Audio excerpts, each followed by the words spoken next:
그런데 의지로 오랜 기간 식사량을 줄이는 것은 거의 불가능에 가까워요. 이것에 만약에 어려움을 겪고 있으신 분들이라면 비만 치료제나 다른 상담을 통해서 방법을 찾으시는 것이 현명한 선택이 되겠습니다.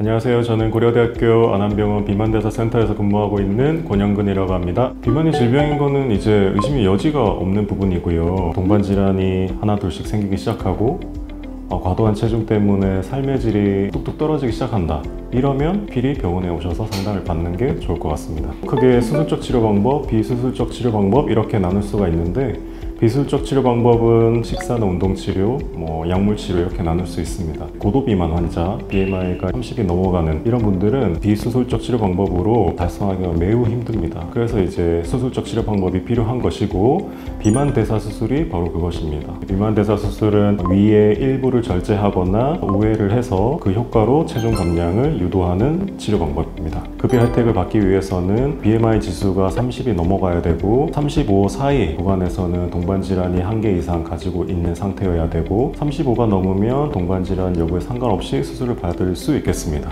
18세 이상이 되어야 하고, 18세가 되지 않는다라고 한다면 추가적인 검사를 거쳐서 뼈 성장이 확인된 것을 확인받아야만 되겠습니다. 체중은 평균적으로 한 30% 정도 감량이 되겠습니다. 100kg에서 시작한다면 한 70kg 정도까지 감량하는 게 평균이 되겠습니다. 그리고 이것이 5년, 10년이 지나더라도 큰 요요 없이, 동반질환 같은 경우도 아주 획기적으로 개선이 되는데, 이형 당뇨병 환자들의 50%에서 많게는 80%까지 약물을 끊을 수가 있습니다. 당뇨 합병증의 경우에도 합병증이 발생하는 것도 막을 수 있고, 발생한 합병증이 진행하는 것도 막을 수 있는 효과가 있습니다. 보통 3일 정도 이제 입원을 하고 퇴원을 하게 되는데, 퇴원 이후의 일상생활은 바로 가능하시고요. 제일 많이 바뀌는 부분이 식사하시는 부분입니다. 저희 의료진이 권유해 주는 방법대로 잘 따라오는 것이 중요하고요. 1년째 오시면 제가 꼭 드리는 질문이 있어요. 1년 전으로 다시 돌아가면 이 수술 다시 받겠느냐라는 질문을 꼭 드리는데, 받은 걸 후회한다라고 대답하시는 분은 없었어요.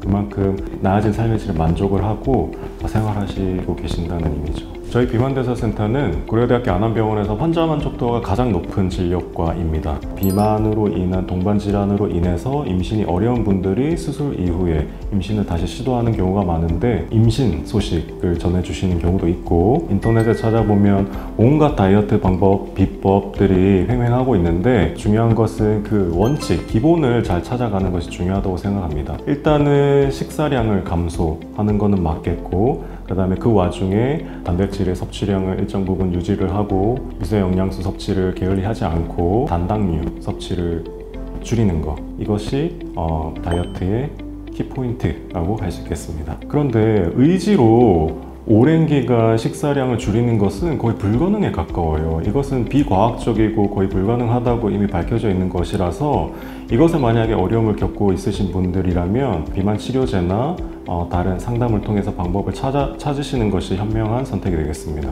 그리고 제가 마지막으로 부탁드리고 싶은 것은, 시중에 만연해 있는 근거 없는 다이어트 제품들에 헛돈을 안 쓰셨으면 좋겠어요. 그리고 의료진과 상담을 통해서 과학적인 방법으로 현명하게 다이어트를 하시는 게 좋겠습니다.